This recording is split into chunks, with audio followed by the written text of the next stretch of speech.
रहे हैं कि मैं दुखी क्यों हूं।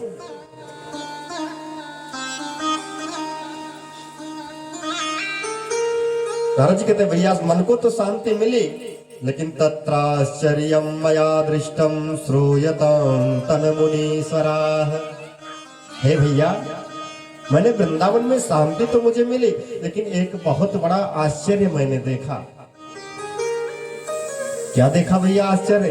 कहते मैंने देखा कि एक युवती, एक युवा स्त्री जिसकी अवस्था मात्र 16 वर्षीय है, वो खिन्न मना होकर के, रुष्ट होकर के, दुखी होकर के रो रही है और आकाश की तरफ देख रही है। और कभी कभी तो जहां वो युवती रो रही है उसके पास में 2 वृद्ध पुरुष लेटे हुए हैं जिनकी अवस्था लगभग 90 वर्ष की है, जो अचेत हैं, बेहोश पड़े हैं, जिनको होश ही नहीं है।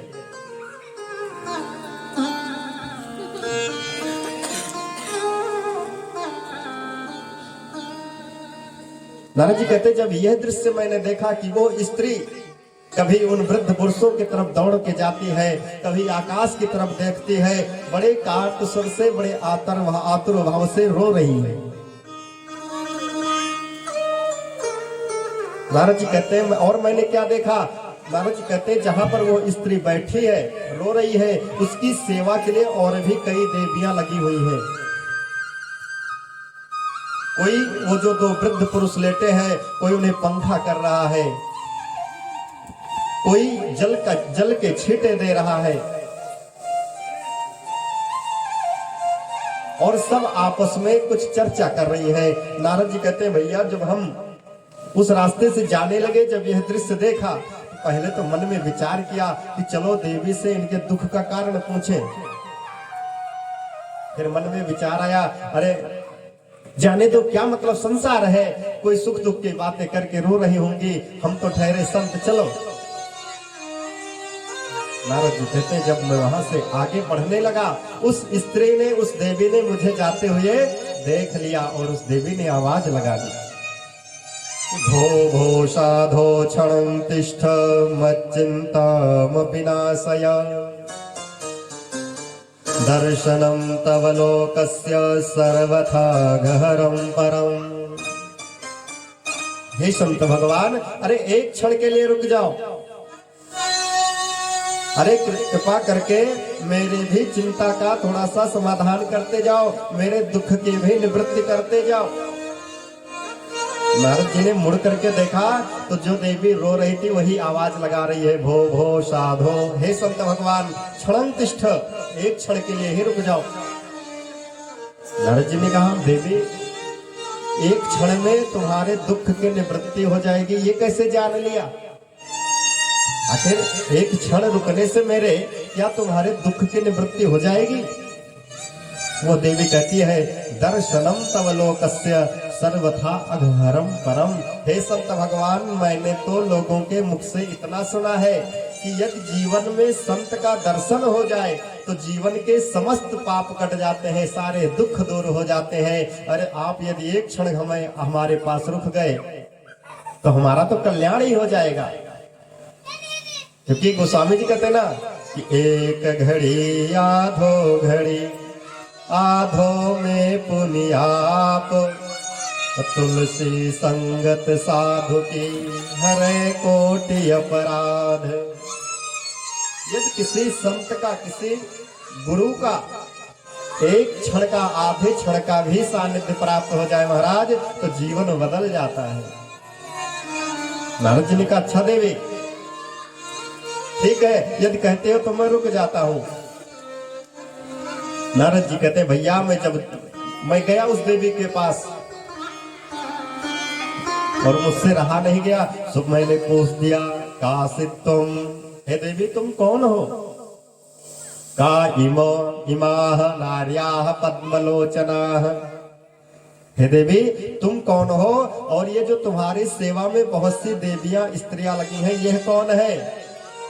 और ये जो 2 वृद्ध पुरुष लेटे हुए हैं, ये कौन है? और तुम रो क्यों रही हो? अपने दुख का कारण बताओ। वद देवी सविस्तारम स्वस्य दुःखस्य कारणम। हे देवी, विस्तार पूर्वक अपने दुख का कारण बताओ, तुम्हें क्या दुख है, कि कौन सी चिंता सता रही है।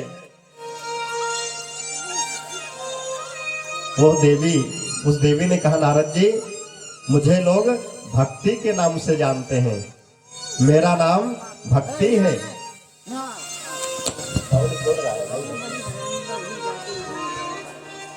वो देवी कहते, अहम भक्ति ख्याता इमौ में तनयो मतो, ज्ञान वैराग्य नामानो कालयोगेन जर्जरो।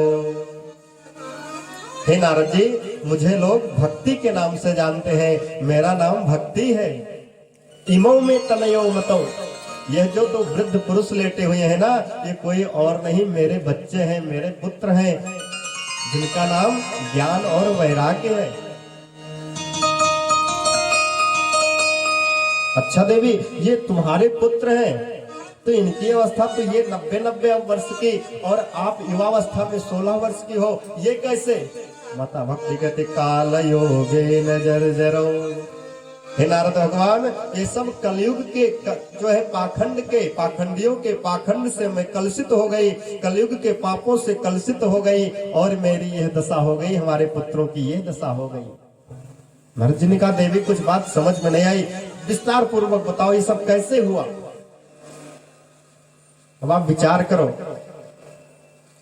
कि माँ की अवस्था 16 वर्ष की हो, और उसके बच्चे 90 वर्ष के हो करके और अचेत पड़े हो, वृद्ध हो, होश भी नहीं है जिन्हें, बताओ वो माँ क्या करेगी, फिर रोएगी। तो इतना बड़ा आश्चर्य। देवी बताओ आखिर ये हुआ कैसे। तो माता भक्ति कहती है, उत्पन्ना द्रविड़ेशाहम वृद्धिम कर्णाटके गता, क्वचित् क्वचिन् महाराष्ट्रे गुर्जरे जीर्णतां गतः। हे नारद जी, मेरा जो जन्म हुआ वो द्रविड़ देश में हुआ, दक्षिण भारत में हुआ। उत्पन्ना द्रविड़ेशाहम वृद्धिम कर्णाटके गता, और मेरा पालन पोषण जो है वो कर्नाटक आदि में हुआ, पली बढ़ी में कर्नाटक में। क्वचित् क्वचिन् महाराष्ट्रे, और महाराष्ट्र आदि प्रदेशों में मेरा बहुत सम्मान हुआ, बड़ा स्वागत हुआ। लेकिन मैं पैदा तो हुई दक्षिण भारत में, दक्षिण भारत से चलते चलते कर्नाटक में पहुंची तो वहां पर भी बड़ा सुंदर स्वागत हुआ। महाराष्ट्र आदि प्रदेशों में पहुंची तो वहां पर भी लोगों ने खूब सम्मान दिया। लेकिन जैसे ही मैंने गुजरात प्रदेश की पापी धरती का स्पर्श किया, सो हम तीनों के तीनों, हम और हमारे दोनों बच्चे जो है इन पाखंडियों के पाखंड से खंडित हो गए, और हमारी अवस्था जीर्ण शीर्ण हो गई। गुर्जरे जीर्णतां गतः। अच्छा देवी, तो एक गुजरात की धरती का जब तुमने स्पर्श किया तो तुम्हारी जीर्ण शीर्ण अवस्था हो गई, पर यह तो बताओ देवी कि तुम तो युवा हो और ये बच्चे जो है वृद्ध हैं, ये बात समझ में नहीं आई, ये कैसे हुआ। माता भक्ति कहती है, नारद जी, हम वहां से किसी तरह चलते चलते चलते चलते चले आए श्रीधाम वृंदावन में। माता भक्ति कहते, वृंदावन से संयोगात पुनस्तम तरुणी नवा। जैसे ही हमने वृंदावन की रज का, कण का, मिट्टी का स्पर्श किया, वृंदावन की भूमि का स्पर्श किया नारद जी, सो मैं तो युवा हो गई, क्योंकि यहाँ पर बहुत से भक्ति वाले लोग रहते हैं। सो मेरा तो पुनः जो है, मैंने अपने पुनः उसी स्वरूप को प्राप्त कर लिया जिस अवस्था में थी मैं। लेकिन ज्ञान और वैराग्य का अभाव होने के नाते ये जो हमारे दोनों पुत्र हैं, इनकी अचेता अवस्था दूर नहीं हुई। अब नारद जी बताओ मैं क्या करूं।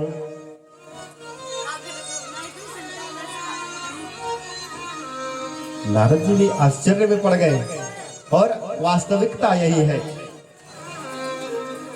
लोग दिखावा खूब करते हैं, भक्ति भी खूब कर लेते हैं लोग, भगवान की भक्ति खूब होती है, लेकिन भक्ति तो आ जाती है पर ज्ञान और वैराग्य शून्य हो जाता है। जहां ज्ञान और वैराग्य शून्य हो जाएंगे वहां भक्ति का महत्व ही खत्म हो जाता है। क्योंकि भक्ति, ज्ञान, वैराग्य तीनों एक दूसरे के पूरक है महाराज। अब मानो माता भक्ति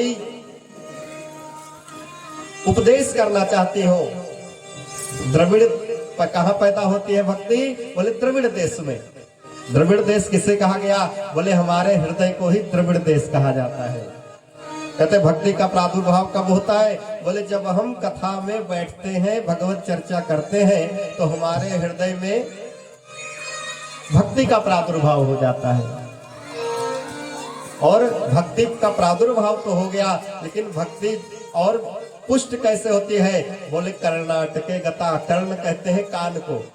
बोले जब हम भक्ति और पुष्ट कैसे हुई? बोले कानों से जब भगवान की चर्चा को हमने सुना और कानों से हो करके हमारे अंतःकरण में जब भगवान की चर्चा पहुंची, तो हमारी भक्ति और भी पुष्ट हो गई। तो भक्ति तो पुष्ट हो जाती है, लेकिन ज्ञान और वैराग्य का जो है शून्य होना ही यह हमारे जीवन का अधूरापन है।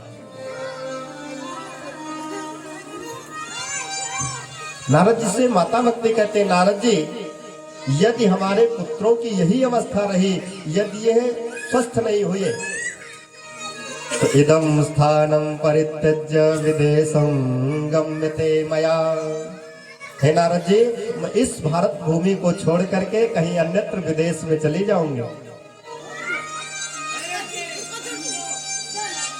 बोले भक्तवत्सल भगवान की।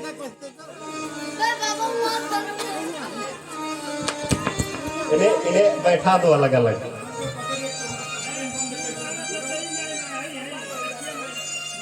माता भक्ति कहती है, इदम स्थानम परित्यज्य विदेशं गम्यते मया। हे नारद जी, यदि मेरे पुत्र स्वस्थ नहीं हुए तो हम इस भारत भूमि को छोड़ करके कहीं अन्यत्र विदेश को चले जाएंगे। नारद जी ने कहा, देवी एक ऐसा तो बिल्कुल मत सोचना। अरे देवी, आजकल ऐसे भी सब विदेश का ही रुख कर रहे हैं, सब विदेशी जाना चाहते हैं। और आजकल के देखो बच्चों को भी लोग पैदा तो हुए भारत में, लेकिन पढ़ाई करने के लिए विदेशी भेजना चाहते हैं सब। अच्छा, जब आपने पढ़ाई के लिए या जिस भी चीज के लिए, कार्य के लिए बच्चों को यदि आपने विदेश भेज दिया, तो फिर अब आप उम्मीद मत करना ये बच्चे हमारी सेवा करेंगे भविष्य में। कि बच्चा जब विदेश जाएगा पढ़ने, विदेश गया, पढ़ाई लिखाई पूरी की, और पता लगा वहीं पर किसी मनपसंद लड़का लड़की से आपस में दोनों का विवाह हो गया, तो वही विवाह करके वहीं वो सेट हो गए। अब आप बताओ वो आपकी सेवा करने आएंगे क्या? तो नारद जी कहते, देवी इस भारत भूमि को, हमारे देश का नाम भारत कई कारणों से पड़ा है। एक तो हमारे राम जी के छोटे भैया भरत के नाम पर भारत पड़ा, एक जो है दुष्यंत जो पुत्र है भरत, उनके नाम पर भारत पड़ा, और तीसरा कहते हैं जो जहाँ के लोग निरंतर 24 घंटा भक्ति में रत रहते हैं, लीन रहते हैं, वही तो भारत है। बोले भारत माता की।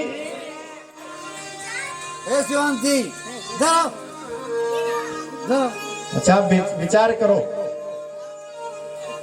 कि हमारे भारत में ही माता, हमारे भारत को ही माता की उपाधि मिली है और किसी देश को माता की उपाधि नहीं मिली। आपने विचार किया?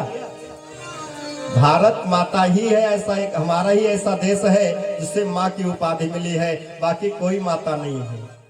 आप अब सोचो, पाकिस्तान माता थोड़े कोई कहता है, इंग्लैंड माता थोड़े, अमेरिका माता थोड़े है, केवल भारत माता। क्यों? बोले जहाँ के लोग भक्ति में निरंतर लीन रहते हैं, रत रहते हैं, इसीलिए तो इसका नाम भारत है। और हे देवी, ऐसे देश को, भारत जैसे देश को यदि आप छोड़ करके चली गई, तो इस देश का क्या होगा, इस भारत भूमि का क्या होगा? माता भक्ति कहती, नारद जी तो आप ही बताओ, हम इन अचेत अवस्था में पड़े हुए अपने पुत्रों को ज्ञान और वैराग्य को लेकर के कहाँ जाऊं, क्या करूं, मेरे तो कुछ समझ में नहीं आता, आखिर ये हुआ कैसे? नारद जी कहते हैं, शृणुष्व वहिता वाले युगोयं दारुणः कलिः। हे देवी, ये सब कुछ और नहीं, कलिकाल के प्रभाव से हो रहा है, यह कलयुग के प्रभाव से हो रहा है। देवी आप चिंता बिल्कुल मत करो, हम कुछ ना कुछ अवश्य उद्योग करेंगे, इन ज्ञान और वैराग्य को स्वस्थ करने का प्रयास करेंगे देवी, आप बिल्कुल भी चिंता मत करो।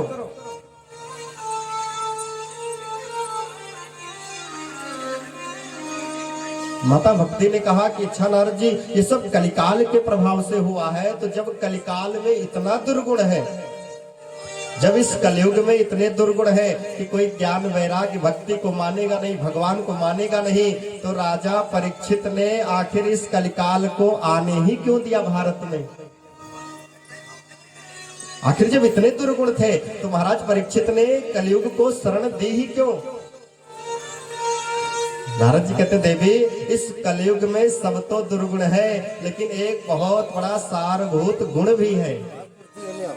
अच्छा, तो वो कौन सा गुण है, कृपा करके बताइए। नारद जी कहते यत् फलम नास्ति तपसा न योगेन समाधिना तत्फलम लभते सम्यक् लौके सब कीर्तनात्। हे देवी, यत् फलम नास्ति तपसा, अन्य युगों में जो फल तपस्या करने से नहीं मिलता था, न योगे न समाधिना, न योग से प्राप्त होता था, न समाधि से प्राप्त होता था, वो सारा फल, संपूर्ण फल कलयुग में केवल केशव का कीर्तन करने से प्राप्त हो जाता है, भगवान नाम संकीर्तन से मिल जाता है। केवल भगवान के नाम का उच्चारण कर लिया जाए तो सारा संपूर्ण फल जो अन्य युगों में तपस्या से, अश्वमेध यज्ञ से, नाना प्रकार के योग करने से जो प्राप्त होता था, वो सारा फल कलयुग में सिर्फ और सिर्फ यदि भगवान का स्मरण किया जाए, भगवान का भजन किया जाए, भगवान का कीर्तन किया जाए, तो वो सारा फल प्राप्त हो जाता है। गोस्वामी जी ने रामचरितमानस में बड़ा सुंदर वर्णन किया है कि कलयुग में तो भगवान का नाम ही प्रधान है। क्या हो रहा है भाई? बीच में छोड़ दे रहा है। कलयुग में भगवान के नाम का ही आधार जो मान करके, भगवान के नाम का वो आधार मान करके जो चलेगा, उसका तो बेड़ा पार ही हो जाएगा। कलयुग केवल नाम आधारा, कलयुग केवल नाम आधारा, कलयुग केवल नाम आधारा, कलयुग केवल नाम आधारा, सुमिरि सुमिरि नर उतरै पारा, सुमिरि सुमिरि नर उतरै पारा। कलयुग में क्या है? नाम की विशेषता है महाराज, सब कुछ है, दुर्गुण ही दुर्गुण है, लेकिन इतना सरल उपाय अन्य युग में नहीं था। और प्रमाण के लिए देखो तो प्रमाण यदि चाहते हो तो आपने वाल्मीकि जी के बारे में सुना होगा। वाल्मीकि ने क्या जपा? वाल्मीकि के मुख से इतने बड़े पापी कि राम नाम सीधा नहीं निकला, सो उन्होंने उल्टा मरा मरा मरा मरा जप करके, क्योंकि जब स्पीड में आप मरा मरा मरा मरा बोलेंगे तो राम राम राम राम राम निकलेगा। उल्टा नाम, उल्टा नाम जपत जग जाना, फल मिले ब्रह्म समाना। उल्टा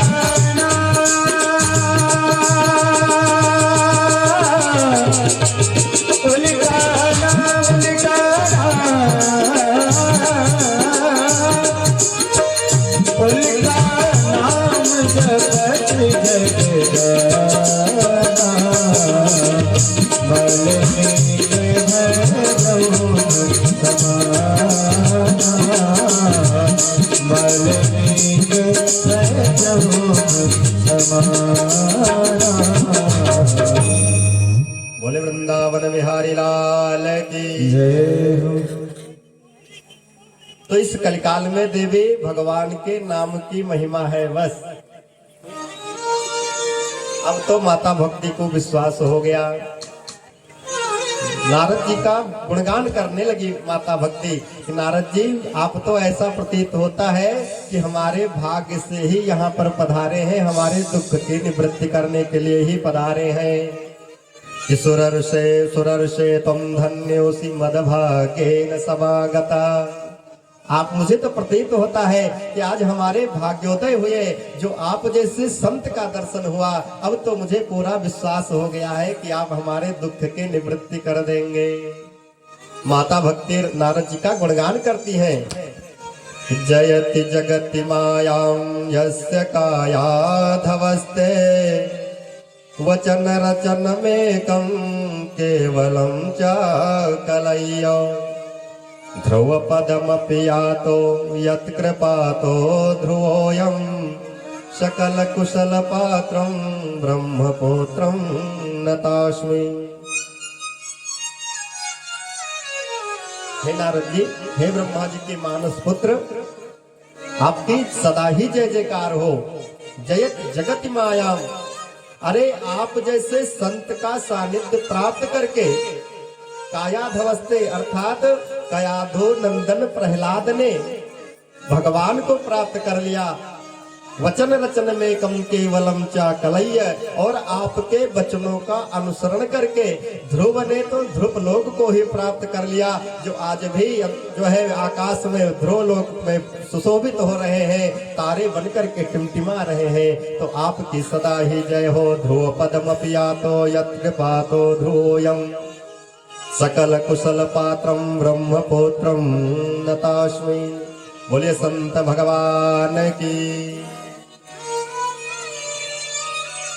नारद जी ने कहा देवी अब ज्यादा जय जयकार करने की जरूरत नहीं है, बस मैं तो इतना कहना चाहता हूँ कि आप तो जो है बस भगवान श्री कृष्ण के चरणों का चिंतन करो, क्योंकि भगवान के चरणों का चिंतन करने से ही हमारे समस्त दुखों के निवृत्ति हो जाती है।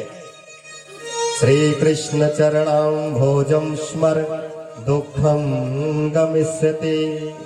हे देवी भगवान के पाद पद्मों का चिंतन करो, उसी से हमारे समस्त दुखों की निवृत्ति हो जाएगी।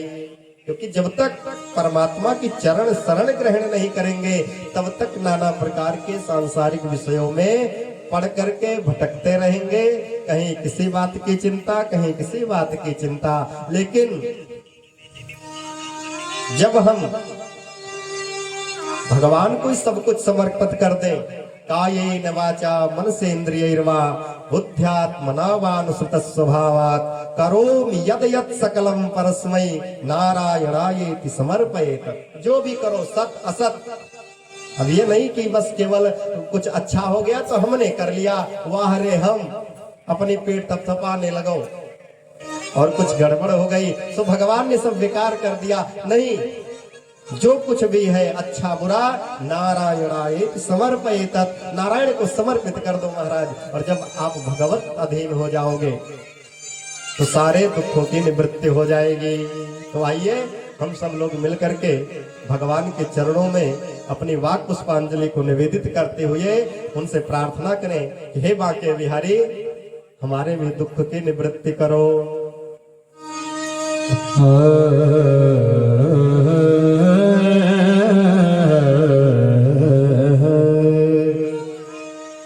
ब्रज के नंदलाला श्री राधा जो के सारिया, सब दुख दूर हुए जब तेरा नाम लिया। ब्रज के नंदलाला श्री राधा जो के सावरिया, सब दुख दूर हुए जब तेरा नाम लिया।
गिरधर गोपाला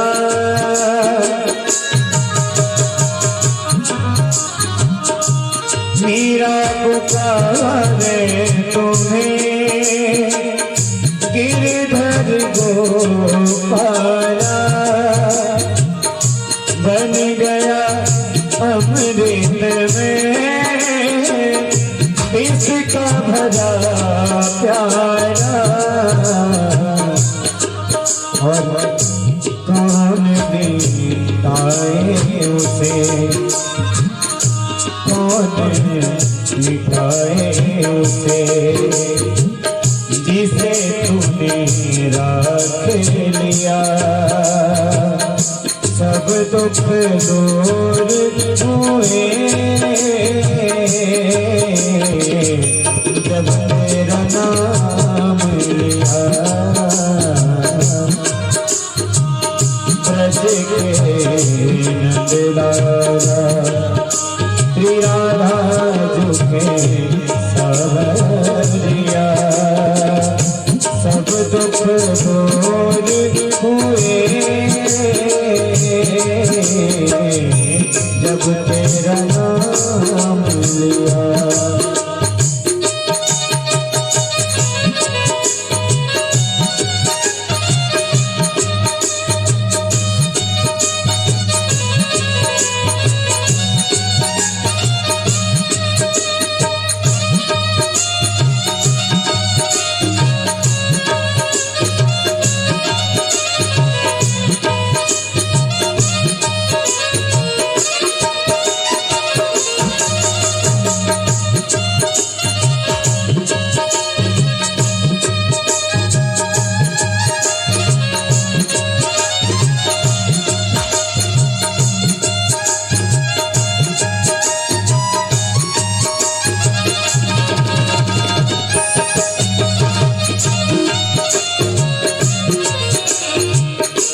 जब तेरे गोकुल में आई विपदा भारी जब तेरे गोकुल में आई विपदा भारी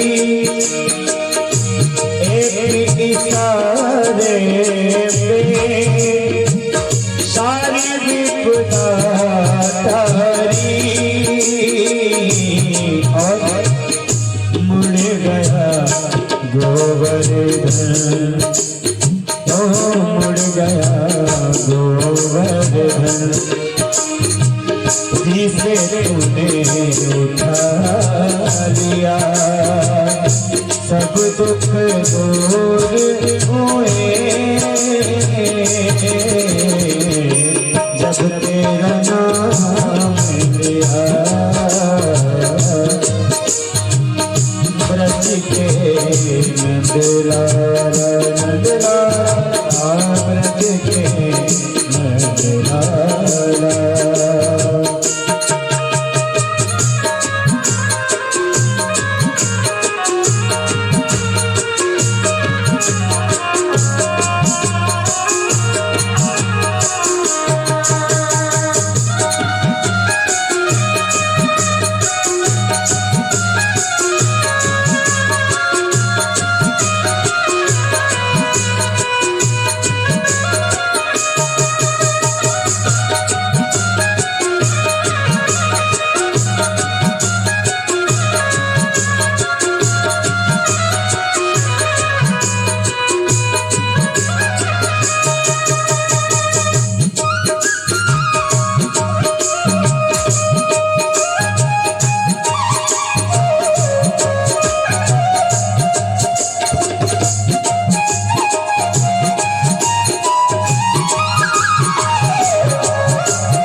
श्याम बसे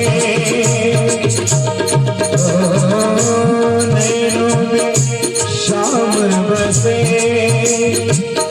मन में मनमानी सुध बिसराई गई मुरली की धुन प्यारी अब मेरे मन मंदिर में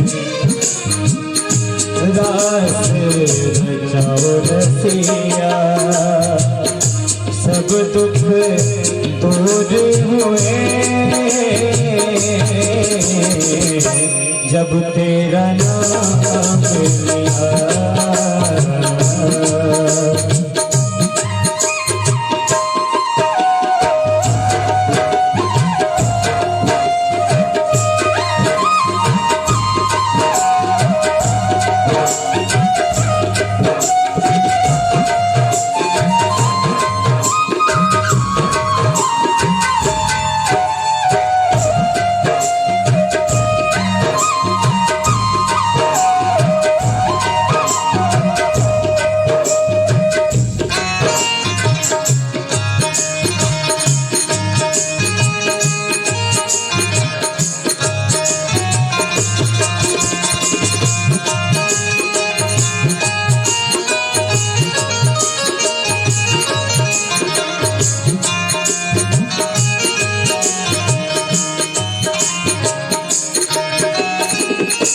देख रहे हो तुम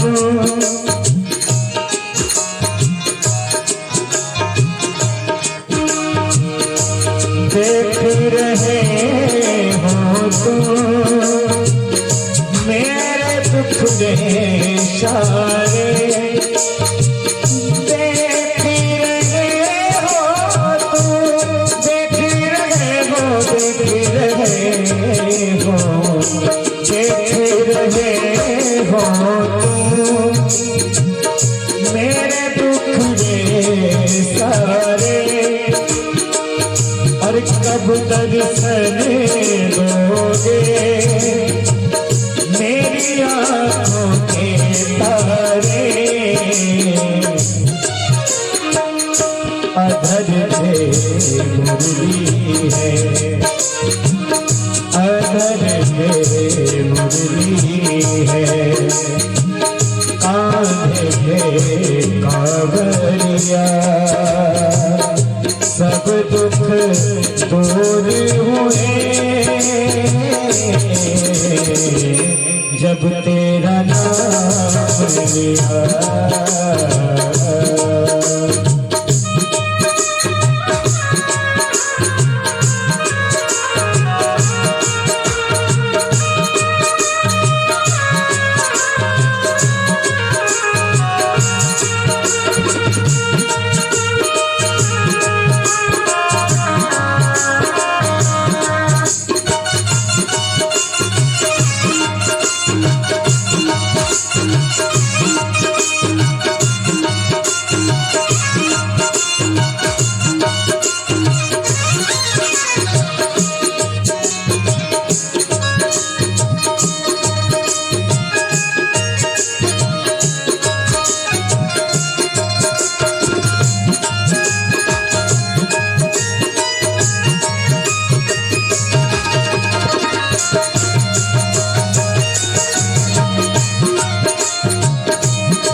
बज गए नंदलाला बज गए नंदलाला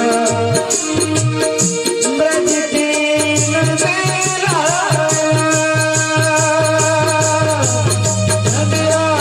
नंदलाला नंदलाला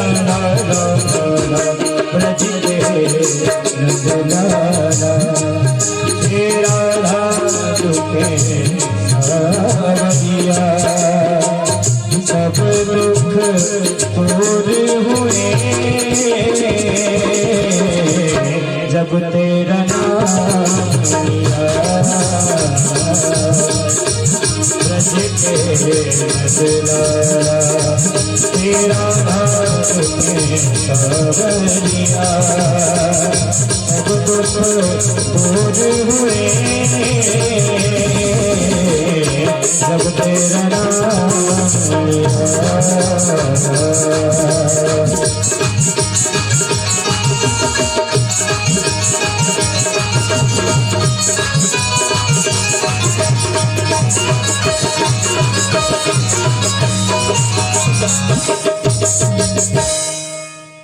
बोले वृंदावन बिहारी लाल की दुख कब दूर हुए? सब दुख दूर हुए जब तेरा नाम लिया। तो जब तक नाम नहीं लोगे तब तक दुख दूर होने वाले नहीं है। इसलिए चलते फिरते उठते बैठते खाते पीते चाहे जिस अवस्था में रहो बस चिंतन प्रभु का बना रहे, प्रयास यही करना है। नारद जी ने कहा देवी चिंता बिल्कुल मत करो, मैं कुछ ना कुछ उपाय करता हूं। तो नारद जी ने क्या किया? कहते वेद वेदांत घोषैश्च गीता पाठैर मुहुर्मुहुः बोध्यमानौ तदा तेन कथंचिच्चोत्थितो बलात्। नारद जी ने वेद वेदांत का पाठ करना प्रारंभ कर दिया। अब तो जब तक नारद जी वेद का पाठ करते हैं, वेदांत का पाठ करते हैं, तब तक तो ज्ञान वैराग्य की मूर्छा कुछ क्षण के लिए दूर हो जाती है, वह उठ के बैठ जाते हैं। लेकिन जैसे ही पाठ बंद होता है तो पुनः उसी मूर्छावस्था में चले जाते हैं, अचेत हो जाते हैं। नारद जी ने एक बार नहीं, गीता पाठैर मुहुर्मुहुः, गीता का तो कई बार पाठ कर दिया। अब तो नारद जी परेशान हो गए कि हमारे पास तो जितनी जड़ी बूटी थी हमने सब घोल के पिला दी, अब तो हमारे पास कुछ बचा नहीं, अब क्या करें? अथक प्रयास करते रहे।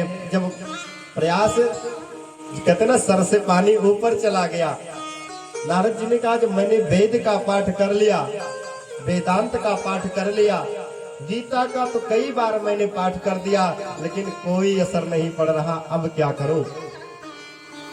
अब तो नारद जी क्या करते हैं? जो ज्ञान वैराग्य अचेतावस्था में पड़े हैं उनके कानों के समीप अपने मुख को ले जा करके बोलते हैं, मुखम संयोज्य करणांते शब्द मुच्चैः समुच्चरन्। तेज आवाज में नारद जी उनके कानों में बोलते हैं कि ज्ञानम प्रबुद्धताम शीघ्रम रे वैराग्य प्रबुद्धताम। हे ज्ञान, हे वैराग्य, तुम अपने होश में आओ, तुम स्वस्थ हो जाओ। कोई असर नहीं हुआ, नारद जी की दवा का कोई असर जब नहीं हुआ तो आकाशवाणी हो गई। जब नारद जी प्रयास कर रहे थे उसी समय आकाशवाणी हुई, नारद जी यदि इनकी मूर्छावस्था दूर करना चाहते हो तो आपको सत्कर्म करना होगा। नारद जी ने कहा अच्छा सत्कर्म करना होगा, तो क्या जो मैं वेद का पाठ कर रहा हूँ, वेदांत का पाठ कर रहा हूँ, ये सत्कर्म नहीं है? तो आखिर सत्कर्म है क्या? तो आकाशवाणी ने कह दिया, नारद जी सत्कर्म के बारे में जानना है तो तुम्हें संतों के पास जाना पड़ेगा, ऋषियों के पास जाना पड़ेगा। बोले वृंदावन बिहारी लाल की। इतना कह करके आकाशवाणी अंतर्ध्यान हो गई। नारद जी ने कहा अच्छा। अब तो नारद जी ने विचार किया कि चलो भैया जो अच्छे अच्छे संत हैं जिनका बड़ा नाम सुना है उनके पास चलते हैं, कि पूछते हैं सत्कर्म क्या है, कि जिस सत्कर्म के द्वारा ज्ञान वैराग्य की मूर्छा दूर हो सके, ये स्वस्थ हो सके, चलो चलते हैं। अब तो नारद जी संतों के पास, ऋषियों के पास पूछते हुए वृक्षन मार्गे मुनीश्वरान चल पड़े। महाराज पूछते पूछते तीर्थों में जा रहे हैं, लेकिन एक विचार करो आप कि नाम किसी का कितना भी क्यों ना हो जाए, लेकिन कोई बहुत बड़ा डॉक्टर हो और किसी सामान्य झोला छाप डॉक्टर के पास जाकर के पूछे कि भैया ये बताओ कि ऑपरेशन कैसे होता है, तो बताओ, छोटा मोटा डॉक्टर तो बड़े डॉक्टर को देख के ऐसे ही भाग जाएगा अपना दुकान बंद करके झोला लेके। सो नारद, जब संतों ने देखा कि नारद जो कि ब्रह्मा जी के पुत्र हैं, नारद जी, नारद जैसे संत को जब सत्कर्म के बारे में नहीं पता तो हम उन्हें क्या उत्तर देंगे।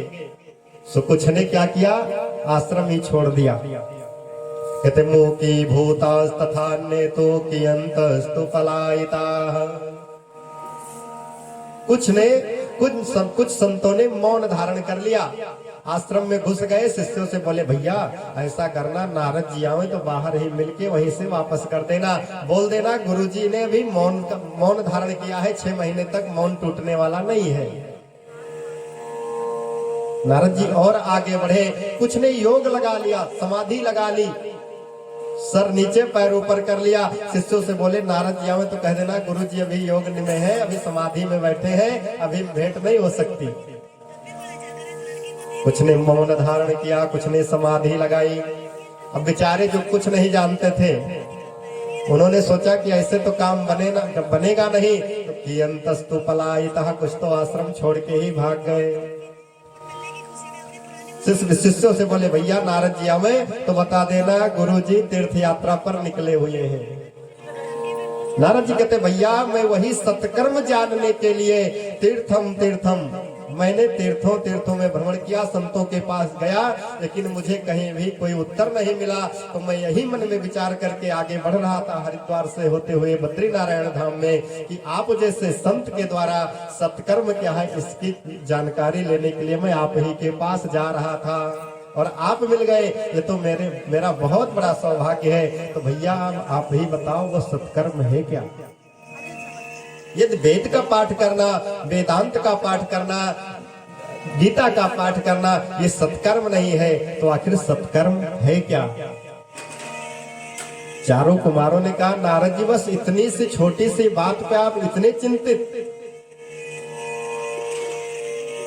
नारद जी ने कहा भैया थोड़ी बात नहीं है, बात तो बहुत बड़ी है। क्योंकि मैंने बहुत उद्योग कर लिया, अब बताओ अब मैं क्या करूं? चारों कुमारों ने कहा नारद जी आप चिंता तो तनिक भी मत करो, बिल्कुल भी चिंता मत करो। माम चिंता कुरु देवर से हर्षम चित्ते समावह। हे नारद जी पहले तो आप प्रसन्न मुद्रा में हो, क्योंकि आपका मुखमंडल लटका हुआ मुंह अच्छा नहीं लग रहा है, तो पहले तो आप थोड़ा मुस्कुराओ, हंसो और मन में प्रसन्नता लाओ, क्योंकि ये संत का मुख जो है वो दीनहीन अच्छा नहीं लगता। पहले तो आप प्रसन्न हो जाओ। नारद जी ने कहा भैया प्रसन्न तो हो जाओ, पहले हमारे दुख की निवृत्ति तो करो, हमारे प्रश्न का उत्तर तो दो। चारों कुमारों ने कहा नारद जी चिंता बिल्कुल मत करो, जब हमने कह दिया उत्तर समझो मिल गया। नारद जी ने कहा तो बता ही दो। चारों कुमारों ने कहा सत्कर्म सोचको न्यूनम ज्ञानय क्यों स्मृतो बुधैहि। अरे नारद जी जो सत्कर्म, जिस सत्कर्म के बारे में आकाशवाणी ने कहा है वो सत्कर्म कुछ और नहीं, श्रीमद् भागवत महापुराण की कथा है। बोले भागवत भगवान की। चारों कुमारों ने कह दिया श्रीमद् भागवतालापः सतु गीता सुखादिभिः। श्रीमद् भागवत के पाठ मात्र से वे ज्ञान और वैराग्य पुष्ट हो जाएंगे, स्वस्थ हो जाएंगे। नारद जी ने कहा बस केवल भागवत महापुराण से? ये कैसे? मैं नहीं मान सकता, क्योंकि मैंने तो वेद का पाठ कर लिया और भागवत तो वेद रूपे वृक्ष का फल है, क्योंकि वेद से ही भागवत की उत्पत्ति हुई है। सबसे पहले तो व्यास जी ने वेदों की रचना की है। तो जब वेद के द्वारा मैंने वेद का ही पाठ कर लिया तो कुछ नहीं असर हुआ, तो बताओ जब वेद से निकली हुई भागवत है उसका पाठ करने से, कथा करने से उनकी मूर्छा कैसे दूर हो सकती है? चारों कुमारों ने कहा नारद जी बात तो आप बहुत अच्छी कर रहे हो, लेकिन आप यह बताओ कि आम के वृक्ष पर ही आम का फल लगता है। अभी जैसे फूल आ रहे हैं वृक्षों पर, जिसे बौर कहते हैं अपने यहाँ की भाषा में, वैसे एक फूल है। तो आम के वृक्ष पर ही आम का फल लगता है, लेकिन कोई सोचे कि इसी आम के पेड़ से आम उगता है तो अब कौन मई जून की प्रतीक्षा करे? अभी जनवरी फरवरी चल रहा है, तो चलो ऐसा करो, जब आम के वृक्ष से ही आम होता है तो क्यों ना इसके डाल पत्ती को चबा करके, तने को चबा करके आम जैसा रस ले लिया जाए। तो बताओ मिलेगा क्या? नहीं मिल सकता, क्योंकि जब तक पेड़ पे फूल नहीं आएंगे आम लगेगा नहीं, और आम जब पक करके बढ़िया तैयार हो जाएगा, उसमें रस हो जाएगा, तब उसका स्वाद मिल सकता है। नारद जी, गन्ने में ही चीनी होती है, चीनी गन्ने से बनती। अब कोई मन में सोचे, अरे भैया कौन प्रतीक्षा करे, अब तो खीर बनाना है और घर में चीनी है नहीं, और गन्ना सामने लगा है खेत में। अब कोई सोचे कि कौन चीनी लेने दुकान जाए, तो लाओ गन्ने को ही काट के 2-4 टुकड़े खीर में डाल दे, खीर मीठी हो जाए। हो सकती है क्या? फिर गन्ने से ही चीनी बनती है, गन्ने में ही चीनी है, तो क्यों नहीं हो सकता? क्योंकि उसकी एक प्रक्रिया है। दूध में ही घी होता है, दूध से घी निकलता है, सब जानते हैं। दूध से ही घी निकलता है। मान लो घर पे कोई 2-4 मेहमान आ गए, रात के समय में ना घर में तेल था ना घी था, 4 लीटर दूध रखा था। अब आप विचार करो कि दूध से ही घी निकलता है, तो क्यों ना जो है घी की प्रतीक्षा कौन करे, कौन जाए लेने?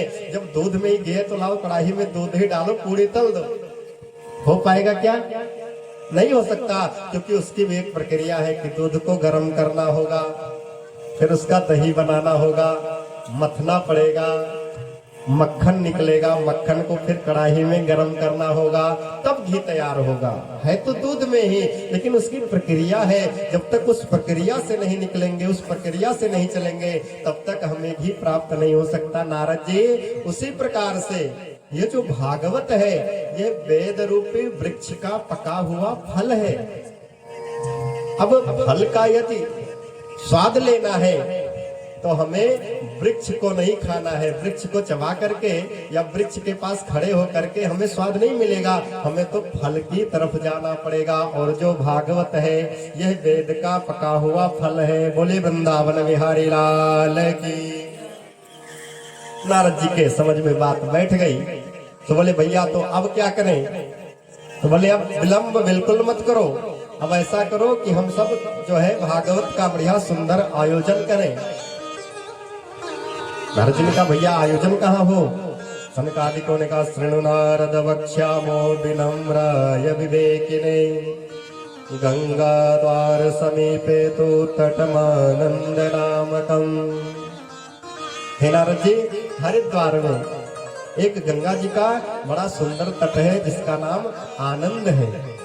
हम वहीं पर एक बहुत बड़ा वट वृक्ष है, क्योंकि उस समय ये इसकी तो व्यवस्था थी नहीं मंच पंडाल की, तो क्या करते थे ऋषि महात्मा?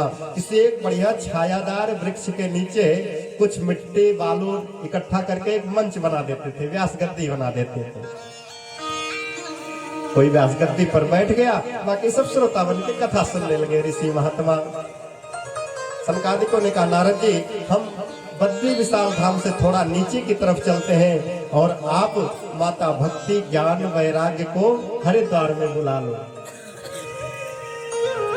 अच्छा, हरिद्वार में क्यों बुलाया? क्योंकि भागवत रूपी जो दीपक है वो भागवत रूपी दीप प्रज्वलित होने जा रहा है। और दीपक का प्रकाश यदि किसी कोठरी में जला दिया जाए तो केवल कोठरी में ही रहेगा, लेकिन अगर वही दीपक द्वार पर देहली पर रख दिया जाए महाराज, तो भीतर और बाहर दोनों तरफ प्रकाश हो जाता है। तो कथा कहाँ हो रही है? हरिद्वार में। हरि का जो द्वार है, तो द्वार पर जब ज्ञान रूपी दीपक जलेगा तो जो भीतर और बाहर है उसका प्रकाश दोनों तरफ जाएगा। बोले भक्तवत्सल भगवान की। नारद जी ने माता भक्ति ज्ञान वैराग्य को लिया, हरिद्वार में पधारे। चारों ऋषि पहुंच गए हरिद्वार में। एक सुंदर वट वृक्ष था, उसी के नीचे बालू इत्यादि को इकट्ठा कर दिया। बालू इकट्ठा करके सुंदर चबूतरा बनाया। चारों कुमार सनक, सनंदन, सनातन, सनत कुमार चारों बैठ गए व्यास मंच पर। कथा कहने के लिए माता भक्ति के लिए आसन डाल दिया गया, ज्ञान वैराग्य के लिए आसन डाल दिया गया। अब तो पूरे जंगल में हाहाकार मच गया। कि भैया सनकादिक जो है वो कथा करने के लिए आए हुए हैं, कथा कर रहे हैं। अब तो जितने ऋषि महात्मा अमलात्मा विमलात्मा सदगृहस्थ वानप्रस्थ थे, सब अपने पुत्रों के साथ अपने शिष्यों के साथ कथा सुनने के लिए दौड़ पड़े। कथा प्रारंभ हुई। कहते जैसे ही कथा प्रारंभ हुई, कुछ ही समय बीता था कथा का, और जैसे ही ज्ञान वैराग्य के कानों में कथा का प्रवेश हुआ महाराज, वे ज्ञान वैराग्य स्वस्थ हो गए। भागवत का ऐसा प्रभाव, कुछ जो जीर्ण शीर्ण अवस्था में पड़े थे वे स्वस्थ होकर के उठ करके कथा के मध्य में बैठ गए। ऐसा भागवत जी का प्रभाव। और जब ज्ञान वैराग्य को बैठे हुए माता भक्ति ने देखा, माता भक्ति से रहा नहीं गया, तो कथा के मध्य में ही खड़ी होकर के सुंदर कीर्तन करने लगी। कहते भक्ति सुतो तो तरुणो गृहीत्वा प्रेमैकरूपा सहसा विरासीत्। श्री कृष्ण गोविंद हरे मुरारे नाथेति नामानि मुहुर्वदन्ति। खड़ी होकर के माता भक्ति ने सुंदर कीर्तन करना प्रारंभ कर दिया। क्या गाती है? आइए हम सभी मिल करके भाव के साथ माता भक्ति के साथ सुंदर कीर्तन करें। श्री कृष्ण गोविंद हरे मुरारे, हे नाथ नारायण वासुदेव। श्री कृष्ण गोविंद हरे मुरारे, हे नाथ नारायण वासुदेव। हे नाथ नारायण वासुदेव, हे नाथ नारायण वासुदेव। हे कृष्ण गोविंद हरे मुरारे, हे नाथ नारायण वासुदेव। तुम्ही हो माता पिता, तुम्ही हो हे नाथ नारायण वासुदेव। तुम्ही हो बंधु सदा हमारे, हे नाथ नारायण वासुदेव। हे कृष्ण गोविंद हरे मुरारे, हे नाथ नारायण वासुदेव। हे नाथ नारायण वासुदेव, हे नाथ नारायण वासुदेव। बोले लक्ष्मी नारायण भगवान की जय हो। बड़ा सुंदर कीर्तन करके नाचने लगी माता भक्ति। जब सुंदर कीर्तन हुआ तो उनके साथ में जो दोनों पुत्र थे ज्ञान वैराग्य, वे भी खड़े होकर के कीर्तन करने लगे। बड़ा सुंदर जब कीर्तन हुआ और माता भक्ति की प्रसन्नता का पारावार नहीं रहा, तो माता भक्ति ने कहा अहम प्रतिष्ठामि। अरे भैया, अब मेरे लिए क्या आज्ञा है? मैं कहाँ जाऊं? प्रतिष्ठामि, कहाँ बैठूं? को कक्षामि, कहाँ को जाऊं? जब सुंदर कीर्तन हुआ तो सनकादिकों ने कहा देवी आप कहीं भी मत जाओ। आप तो जितने भी यहाँ पर श्रोता समुदाय बैठा हुआ है, जितने भी भगवत भक्त बैठे हैं, श्रोता बैठे हैं, उन सबके हृदय कमल पे जा करके विराजमान हो जाओ। बोले भक्ति महारानी की। बड़ा सुंदर कीर्तन हुआ। कथा को सुनते सुनते नारद जी से रहा नहीं गया, सो नारद जी ने प्रश्न कर दिया। नारद जी से नहीं रहा गया तो नारद जी ने प्रश्न कर दिया भैया, सो जब